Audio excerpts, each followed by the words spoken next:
तीन तरह का बेलपत्र का वृक्ष होता है, बहुत सावधानी से सुनिएगा। नवग्रह शिव महापुराण कथा हैदराबाद को। एक बेलपत्री का वृक्ष आप खड़े होना आपके घुटने तक होगा, एक बेलपत्री का वृक्ष आपके कंधे तक होगा, एक बेलपत्री का वृक्ष आपके सिर से ऊंचा होगा।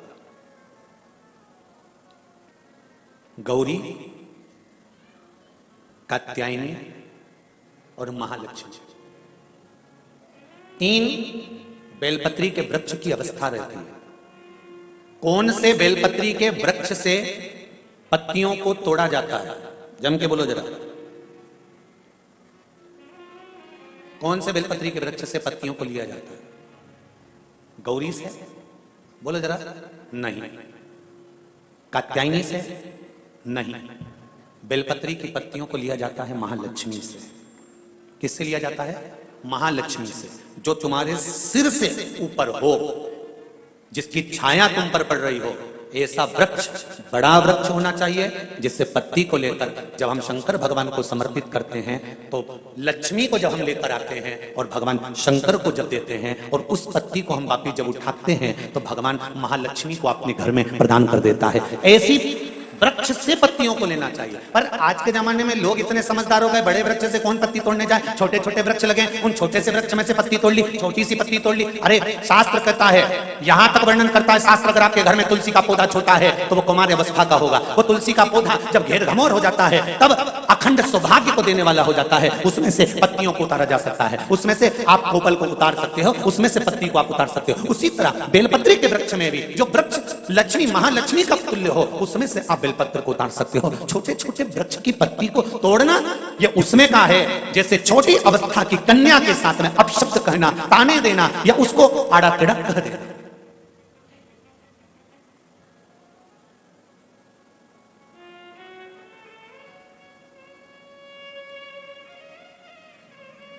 नवरात्र में कन्याओं का भोजन कराती हो कि सौभाग्यवती माताओं का भोजन कराती हो? जल्दी बोलो।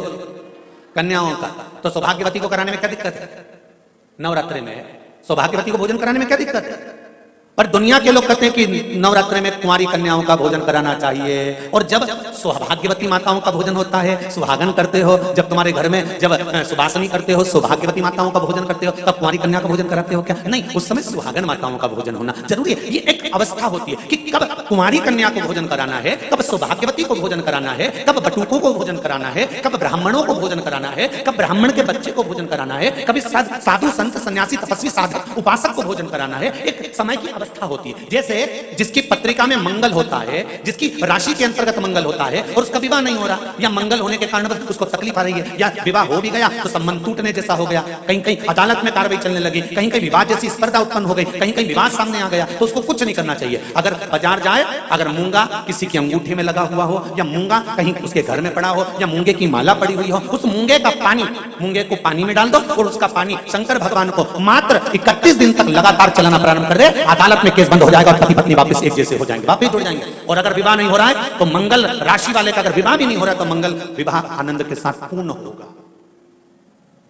ज्यादा भटकना, बस 31 दिन तक मूंगे का पानी, जो मूंगा आप लोग अंगूठी में पहनते हो, हाथ में पहनते हो, माला पहनते हो, उसी मूंगे को पानी में डालकर उसका जल शंकर को चढ़ाना प्रारंभ कर दो।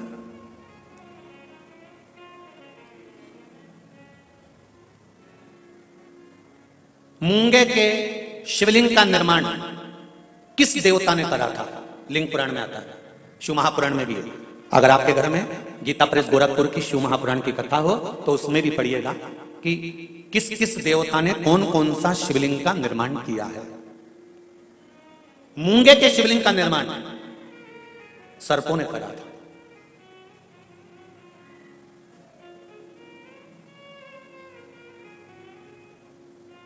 जब शिवलिंग का निर्माण हुआ, पूजन हुई, शिवजी ने आकर आशीर्वाद प्रदान करा, तब सर्पों ने केवल एक बात मांगी थी कि हमारी इन सर्प कन्याओं, ये सांप की बेटियां हैं, सर्प की बेटियां हैं, सर्प के पुत्र हैं, इनका विवाह कैसे होगा? कौन होगा जो इनसे विवाह करेगा? इन सर्प कन्याओं का, इन सर्प वरों का विवाह होगा कैसे?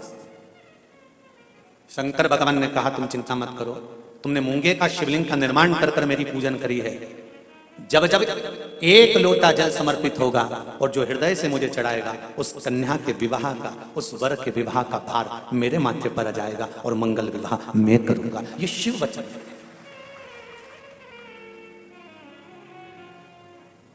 एक बहुत सुंदर सा प्रसंग है, जरा ध्यान दीजिएगा। कई लोग कहते हैं हमारा गुस्सा कंट्रोल में नहीं आता, हम बहुत गुस्सा आता है गुरुजी। कोई कहता है मेरी बहू को गुस्सा आता है, कोई कहती है मुझे गुस्सा आता है, कोई कहता है मेरे बेटे को आता है, कोई कहता है मेरे बच्चे को आता है। गुस्सा कंट्रोल नहीं होता, अब शब्द निकल जाता है, ताने निकल जाते हैं, आड़े टेढ़ा निकल जाता है, आप शब्दों पर शब्द निकल जाते हैं, बाद में पछतावा भी होता है, बाद में दुख भी होता है, बाद में मन में सोचने में आता है कि ये क्यों हो गया। तो कुछ दिन मूंगे का पानी, अगर मूंगा नहीं हो तो केवल जल का पात्र, उसमें केवल एक हरी मूंग डालकर शिव जी को वो जल चढ़ाना प्रारंभ कर दो। 15 दिन 20 दिन प्रतिदिन शंकर को जल चढ़ाना प्रारंभ तो करो। क्रोध कितना भी तेज आ रहा होगा, संयम में आना प्रारंभ हो जाएगा और मुख से अपशब्द निकलना बंद हो जाएगा।